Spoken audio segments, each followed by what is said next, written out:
listening to Jonesy's Jukebox on KLOS. It is 2 minutes after 12 bells, and my guest is here, Henry Rollins. Hello, Henry. Hello, sir. How are you? I'm very good. Better now that I'm in a room with you. Thank you. Very happy to be back on your show. Thank you. What have you been up to? Let's see. I've been traveling all over the world. I got 3 films out this year, a bunch of speaking dates. It's March, right? I've been to 15 countries so far this year. I'll be touring on and off until January of next year. And so I'm gainfully employed and very, very busy. You love it, though. Yeah, I'm not complaining. Yeah. No, this is what I want. So I'm crazy busy. But I've been to like 90 some countries in all 7 continents, and that kind of travel, which I do whenever I can, that keeps me, bouncing all over the world. And I have a fully operating publishing company, and I'm working on about 3 books of my own at the same time. A weekly radio show at KCRW in Santa Monica, a monthly radio show at NTS. I'm filling in for Jarvis Cocker on his show at the BBC this year, so I'm doing a month of that. And so I'm kind of firing on all pistons. I write for the LA Weekly once a week, Rolling Stone Australia once a month, et cetera, et cetera. So I do a 7-day week. You're making me tired. Yeah, well, I'm glad we're sitting, right? So, what do you think about traveling around all over the place? Do you mind it, or do you get freaked out sometimes when you see stuff that's going on in the world? Well, for instance, the hotel in Bamako, Mali, that was attacked by ISIS late last year, early this year. Yeah. I've been to that hotel 4 times. And so quite often when something bad happens somewhere, I have one of those degrees of separation things where, I was there last week or a year ago. And like in Belgium, I'm there all the time because I have to get through Belgium to get to wherever else. And I was shooting film in Belgium I was in that airport, I think, a few weeks ago. Yeah. In January, I believe. Yeah. And so when I see things happening in the world, it hits me because quite often I've been there. I'm not trying to impress you that I'm a man for all places, but traveling to the degree I do, quite often I have a real analog relationship with that country. Like when something breaks out in Iran, a place I spent a good bit of time in, I might see it differently than some person who's never been there who fears it.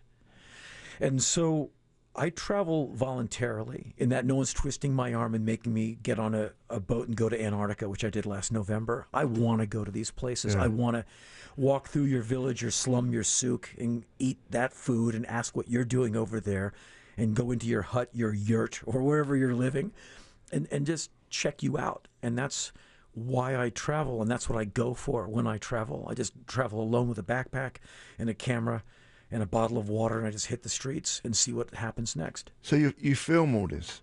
Is this for a show or something, or you just do it? I have photo books, which I put out. Yeah. I have photo inserts in my travel books.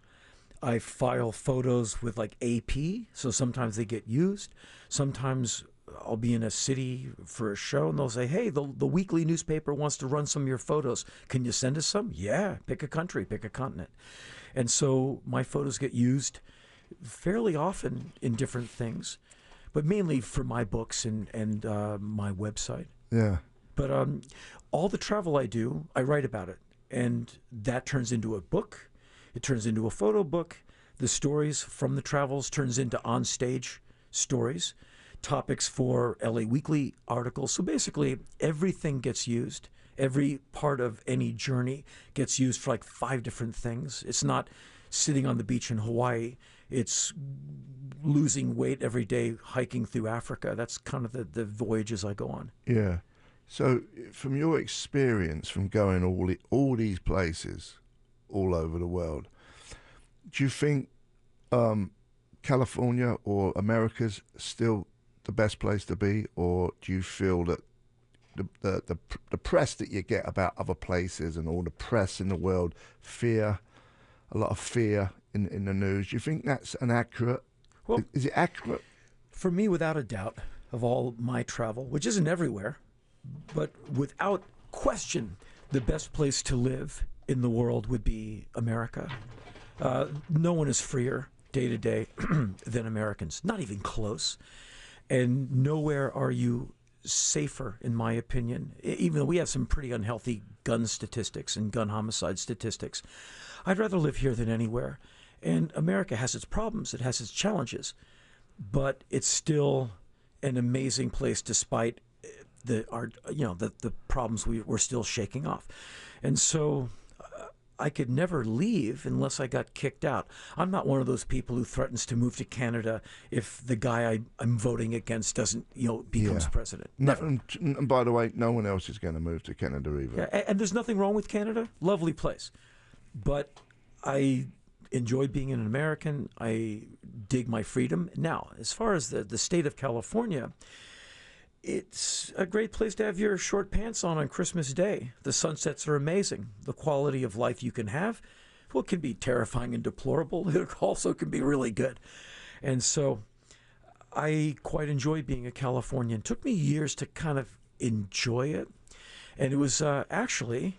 Well, you're from D.C.? Yeah, well, I'm from Washington, D.C., and I'm a very East Coast person. My mentality is East Coast. My metabolism is East Coast, inquisitive, talking fast, low threshold for boredom. I'm not a kicked back person. However, it took me about a decade to where I could live in Los Angeles and not kind of go nuts. But the thing that really made me a kind of a happy Californian, a happy Los Angeles resident, and you might relate to this, was getting a job at Indy 103, having a weekly show, and getting a job as a writer at the LA Weekly, because I have an honest, analog relationship with Californians, especially Los Angeles dwellers. And then I'm at the local Trader Joe's, and a guy comes up to me, and this happens all the time. Hey, man, I love that band you played the first song last week on your show. Who was that again? I'm like, oh, yeah. We're having a conversation. Or some guy will write me, hey, man, you talk about this show. Are you going to go to it? And I'll write back, yeah, I'll go. And then 2 weeks later, I'm at the Troubadour, whatever, seeing a show. And the guy goes, hey, man, I'm that guy who wrote you. I'm like, oh, hey, man. And so all of a sudden, L.A. has a pulse. It's a place I live. It's a huge stucco-coated sprawl. But it's also a neighborhood. And I can say, hey, I kind of sort of live here because I have a rapport with people. They read me. They listen to me. I'm a presence in this city, which I really enjoy. Yeah. Do you think it's changed? Well, obviously it's changed. I've been here 34 years. Yeah. I've read interviews with you where you say you love it here, that you loved it as soon as you got here, right? Yeah, when I first stumbled across it, I mean, I lived there 12 years. I didn't pack up to come to California. I kind of drifted off. I was in the band, The Professionals, and we kind of went across the states, ended up in New York. I was a complete mess. And then I started this band called Checkered Past. Right. And then they were based in and drifted out here. And I'd been here for 12 years before I even thought about going back to England. Right. And, one of the key moments for me, I've said it a million times, I was staying with some bird on Beverly Glen. She was in a house. I thought it was a mansion. Now I look at it, it wasn't a mansion. But to me, it was a mansion coming from Hammersmith in London. And she had a convertible. It was September. It had them Santa Anas. It was like 90 degrees at night. We're driving to a drive-in movie, smoking a joint. And I'm like, this is it. This is complete heaven. This is it.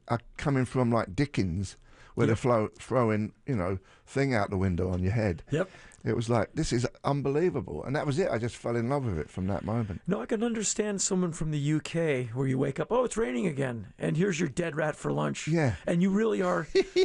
I was in England all in January. It's like you're living in the moist pages of a Dickens novel. You're like, oh, the oppression. I mean, it's great.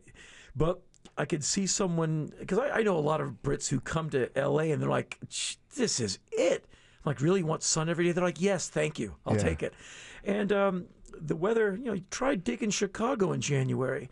You'll miss L.A. real fast. Yeah. And so it's no bad place to be. It's very crowded right now, wouldn't you say? Well, here's what's happening, I've noticed. We live in a city that goes, out. It's this huge bit of land, but now it's building up. So in Hollywood, at these really loud, huge intersections, the ugliest apartment buildings ever created in the Western world are being sprouted overnight. Like you turn your back and there's like this 10-floor High rise. awful thing that jumped up while you were asleep. And your balcony is looking at traffic going to the Hollywood Bowl. I mean, your life is going to be nothing but roaring traffic. And now all of a sudden, you have like 10, I don't know what the exact percentile is, but you have a bunch more people living just in Hollywood. And you can't find any part of any Hollywood street or LA street that isn't crowded, not even at like 4 in the morning. It's just, there's too many people. And the last few years, those apartment buildings have made a real tangible difference in LA. Also, in a lot of streets, like near Cantor's, that used to be just old World War II era, Soviet era, Russians, people from Poland, Ukraine, all those stores with the Cyrillic writing on either side of Cantor's, the lease is up, and that demographic is literally dying. Yeah. They're octogenarians. Look at who's driving by there now, who's parking their cars and shopping there now. Hipsters with wearing Vans and, baseball caps worth $80. Queuing up overnight to get a new pair of sneakers. I drove by them today, and they're queuing up for the sneakers. There's like 500 good-looking young people uselessly standing in line for a freaking T-shirt. Now, are they getting them T-shirts for themselves, or someone's told them to wait out there because I can't be bothered to get it in the morning? All of that. Your good friend Heidi, who works at my office. Heidi and I were driving past Cantor's one day, and we were at that red light, and we just yelled out the window, "What are you crazy kids waiting for?" And one guy said, "We're waiting for this limited T-shirt, I think." And one guy broke it down and said, people come from Japan, they buy like 5 of them, they go back and flip them for like the plane flight plus thousands of dollars. And people wait overnight. It's like getting tickets to Star Wars. And it's like once or twice a week. It's like the limited shoe, the limited cap, the limited shirt. And it's a big damn deal. I'm happy I'm not a clothes person. Yeah. That doesn't compel me. Yeah. But that's what it is. But the point I'm making is that block. Yeah. That whole demographic has changed just because the leases are up and the demographic got old. And so LA is changing. Like, you don't recognize some of these neighborhoods anymore because the lease is up, and the guy who owns those 5 buildings, he's now flipped them. They're all art galleries and coffee and tattoo places. Right. And that's what's happening to LA. It's becoming a younger city. And I think the city's benefiting from that, in that young people with bold designs making really interesting stores. Will they go belly up? I don't know. But now downtown's interesting and not so scary. And parts of LA that were kind of sleepy and old, they're now places you want to. I feel too old walking around them. I'm 55, and these kids are all half my age. And so LA, to me, is becoming a very interesting place. The bands are great, and a lot of cool venues. It's not a bad place to be at all. There's a lot of the art world, it seems to be shifting to LA. Yeah.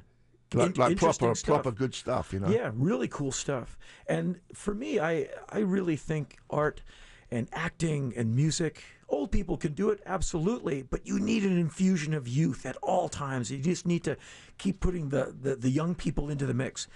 And when cities stop attracting young people, the culture becomes old and kind of stale. And LA has this infusion of just young ideas, and the city's benefiting. Yeah. See, what happens when you get old, you're the one who kind of moves out of a big city. A lot of people, they move out. Well, I used to live in the East Village years ago, and I was down there last December to see Dinosaur Jr. do a week of shows. And I walked in my old neighborhood, and my old neighborhood is, first, I can't afford it. B, they're like kids. And I went, wow, I'm over the East Village. I mean, that it's not my part of patch of real estate anymore. I know. Yeah, it's crazy. You got anything there, Shovel? Do we have to give anything away or what? In about 5 minutes, we have Money on the 20s giveaway. We actually have tickets for Henry Rollins' spoken word show that's going to be happening at the Largo at Cornett. So. In December. Yes. That's how far in advance December. it is. Yeah. Should we play some music? Sure. Let's play. We better. We're here with Henry Rollins, in case you're just tuning in. You're listening to Jonesy's Jukebox.